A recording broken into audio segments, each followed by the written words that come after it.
बिस्मिल्लाहिर्रहमानिर्रहीम अस्सलाम वालेकुम। Immigrate to Canada without a job offer letter. Friends, Canada कौन नहीं आना चाहता। Friends, Canadian immigration more than 100 pathways, more than 100 streams और प्रोग्राम्स ऑफर करता है इंटरनेशनली लोगों को कनाडा मूव होने के लिए। दुनिया से लाखों लोग हर साल ट्राई कर रहे हैं कनाडा इमिग्रेट करने के लिए, लेकिन कामयाबी सिर्फ उन्हीं को मिलती है जो रिक्वायरमेंट्स को फुलफ़िल करते हैं और जिनकी लक उनका साथ देती है।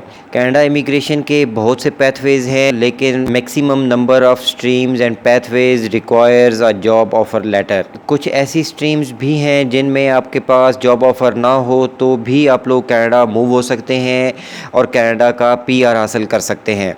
आज की वीडियो में भी एक ऐसी ही प्रोग्राम और एक ऐसी ही स्ट्रीम की डिटेल्स आपके साथ शेयर करूंगा जिसमें आपको जॉब ऑफर लेटर की ज़रूरत नहीं है। आपको किन डॉक्यूमेंट्स की ज़रूरत होगी और इसका एलिजिबिलिटी क्राइटेरिया क्या है, सभी डिटेल्स आज की वीडियो में हम देखेंगे। और आई होप कि मेरे व्यूअर्स में से कुछ लोग इन रिक्वायरमेंट्स को फुलफ़िल करते होंगे और आप लोग आसानी से इसमें अप्लाई कर सकेंगे। तो इसकी डिटेल्स जानने के लिए वीडियो को प्लीज़ एंड तक देखिएगा, और अगर अभी तक आपने हमारा चैनल सब्सक्राइब नहीं किया तो प्लीज़ इसको सब्सक्राइब कर लीजिए, बेल आइकन का नोटिफिकेशन भी ऑन कर लीजिए ताकि कोई भी इन्फॉर्मेटिव वीडियो टाइमली आपको मिल सके। बहुत शुक्रिया। तो फ्रेंड्स, आज हम जिस प्रोविंस की बात कर रहे हैं वो प्रोविंस है Manitoba. Manitoba provincial nominee program के अंडर एक स्ट्रीम है स्किल्ड वर्कर स्ट्रीम। ये स्ट्रीम अनाउंस की गई local graduates, skilled workers, business people और उनकी फैमिलीज़ के लिए, ताकि वो कनाडा में परमानेंटली सेटल हो सकें as a permanent resident of Canada. और मैनीटोबा एक ऐसा प्रोविंस है जहाँ पे बहुत बड़ी इंडियन, पाकिस्तानी, श्रीलंकन कम्युनिटी बसती है। स्किल वर्कर स्ट्रीम के अंडर दो सब कैटेगरीज, दो पैथवेज हैं जिनके थ्रू आप लोग मैनीटोबा के इस स्ट्रीम में अप्लाई कर सकते हैं। एक है स्किल वर्कर्स इन मैनीटोबा और दूसरी है skill workers overseas. Skilled workers in Manitoba उन लोगों के लिए है जो ऑलरेडी कनाडा में मौजूद हैं, मैनीटोबा के प्रोविंस में रहते हैं, लेकिन वो परमानेंट रेजिडेंट नहीं हैं, स्टडी वीज़ा पे हैं या किसी और स्टेटस पे हैं, लेकिन वो ऑलरेडी कनाडा में हैं। तो इसकी डिटेल्स में हम नहीं बात करेंगे। तो आज की वीडियो में हम बात करेंगे स्किल्ड वर्कर्स ओवरसीज़ के बारे में। ये पैथवे उन लोगों के लिए है जो कि कनाडा से बाहर हैं और कनाडा मूव होना चाहते हैं without a job offer letter. इसमें आपको किसी एम्प्लॉयर और जॉब ऑफ़र की ज़रूरत नहीं है अप्लाई करने के लिए और कनाडा का पीआर हासिल करने के लिए, लेकिन जॉब ऑफ़र के अलावा इसमें ऑफ कोर्स और रिक्वायरमेंट्स हैं जिनका पूरा करना बहुत ज़रूरी है। तो फ्रेंड्स, ये पैथवे स्किल्ड वर्कर्स ओवरसीज़ उन इंटरनेशनल स्किल्ड और ट्रेंड वर्कर्स के लिए है जिनके पास वर्क एक्सपीरियंस होता है, तो जो कि कनाडा के मैनीटोबा में रहते हुए यहाँ की लेबर मार्केट नीड्स को पूरा कर सकते हैं अपने जॉब ऑक्यूपेशन से।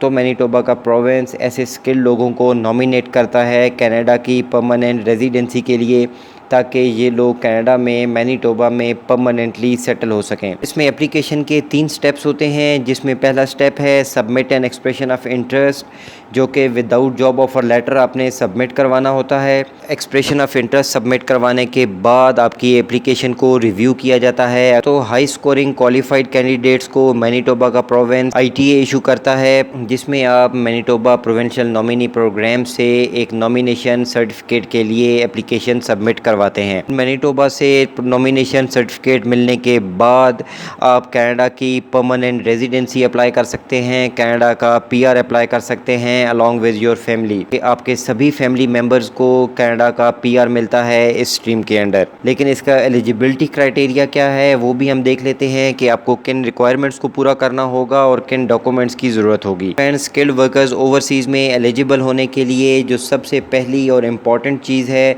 वो है अ कनेक्शन टू मैनीटोबा। ये कनेक्शन आप 3 तरह से प्रूव कर सकते हैं। पहला है with the support of family members और फ्रेंड्स, और दूसरा तरीका है आपके पास प्रीवियस वर्क एक्सपीरियंस और एजुकेशन, और तीसरा है an invitation to apply receive directly from MPNP. तो इसमें से हम पॉसिबल वेज़ के ऊपर बात करेंगे। आपके पास 2 पॉसिबल वेज़ होते हैं, एक है प्रीवियस वर्क एक्सपीरियंस और एजुकेशन इन द प्रोविंस, और दूसरा है सपोर्ट ऑफ फैमिली मेम्बर्स और फ्रेंड्स। अगर तो आपके पास कोई वर्क एक्सपीरियंस है या एजुकेशन है जो कि आपने पहले मैनीटोबा में रहते हुए हासिल की है, और आई एम श्योर कि मेरे बहुत से व्यूअर्स ऐसे हैं जो पहले कभी कनाडा नहीं आए, उनके पास कोई मैनीटोबा का वर्क एक्सपीरियंस और एजुकेशन नहीं है, तो इसके ऊपर भी हम ज़्यादा बात नहीं करेंगे। तो थर्ड पॉसिबिलिटी आपके पास रह जाती है सपोर्ट ऑफ फैमिली मेम्बर्स और फ्रेंड्स। आपका कोई फैमिली मेम्बर या फ्रेंड अगर मैनीटोबा में रहता है तो फिर आप लोग इस स्ट्रीम के अंडर अप्लाई कर सकते हैं without a job offer letter. आपको अपने फैमिली मेम्बर या फ्रेंड से एक सपोर्ट लेटर की ज़रूरत होगी, और ये कोई इतनी बड़ी चीज़ नहीं है। अगर आपका कोई फ्रेंड या फैमिली मेम्बर है मैनीटोबा में, किसी भी अटॉर्नी से वो एक लेटर तैयार करवा के आपको सपोर्ट कर सकते हैं इस स्ट्रीम के अंडर अप्लाई करने के लिए। और उसके बाद फ्रेंड जो नेक्स्ट रिक्वायरमेंट है वो है लैंग्वेज प्रोफिशिएंसी यानी आइल्स। आपको मिनिमम आइल्स का स्कोर जो रिक्वायर्ड है वो है CLB-4, जिसके आपको 12 पॉइंट्स मिलते हैं, और इससे ज़्यादा आपका स्कोर होगा तो ऑफ कोर्स उसके पॉइंट्स ज़्यादा होंगे। और नेक्स्ट है आपकी एज की लिमिट है 18 to 49। 18 ईयर्स की एज पे आपको 4 पॉइंट्स मिलते हैं। मैक्सिमम पॉइंट्स मिलेंगे उन लोगों को जिनकी एज 21 to 45 के बीच होती है, और इसी तरह 49 की एज तक आपको 2 पॉइंट्स मिलते हैं। लेकिन 50 और इससे ऊपर की एज के सभी लोगों को कोई पॉइंट्स नहीं मिलते, लेकिन आप लोग इस स्ट्रीम के अंडर एलिजिबल हैं अप्लाई करने के लिए। थर्ड रिक्वायरमेंट है आपका वर्क एक्सपीरियंस। आपके पास अगर 1 साल से कम का वर्क एक्सपीरियंस है तो उसके आपको कोई पॉइंट्स नहीं मिलते। 1 साल के वर्क एक्सपीरियंस पे 8 पॉइंट्स मिलते हैं।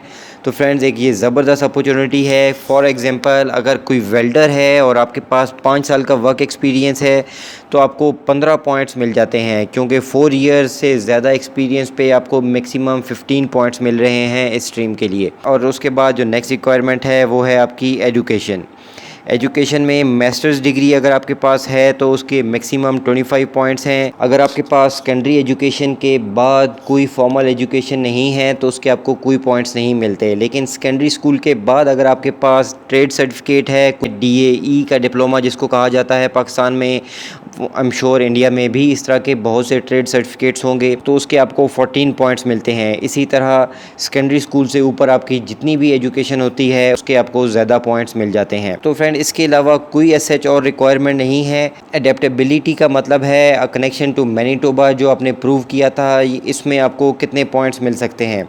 अगर आपका कोई क्लोज़ रिलेटिव है मैनीटोबा में तो उसके आपको 20 पॉइंट्स मिलते हैं। अगर आपका मैनीटोबा में कोई फ्रेंड है या डिस्टेंट रिलेटिव है तो फिर आपको उसके 10 पॉइंट्स मिलते हैं। तो फ्रेंड्स ये बेसिक रिक्वायरमेंट्स हैं, ये मिनिमम रिक्वायरमेंट्स जो लोग पूरा करते हैं आप लोग विदाउट जॉब ऑफर लेटर इसमें अप्लाई कर सकते हैं। अपना एक्सप्रेशन ऑफ इंटरेस्ट बिल्कुल फ्री में सबमिट करवा सकते हैं। अगर आपको ITA इशू कर दिया जाता है, मीन्स कि आपने नॉमिनेशन सर्टिफिकेट के लिए अप्लाई करना है, तो अपने मैनीटोबा प्रोविंस को फ़ीस भी पे करनी होगी।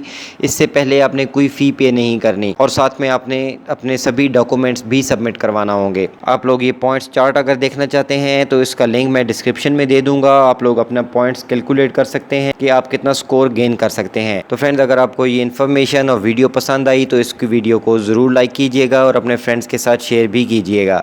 वीडियो देखने का फ्रेंड्स बहुत शुक्रिया। Thank you. अल्लाह हाफिज़।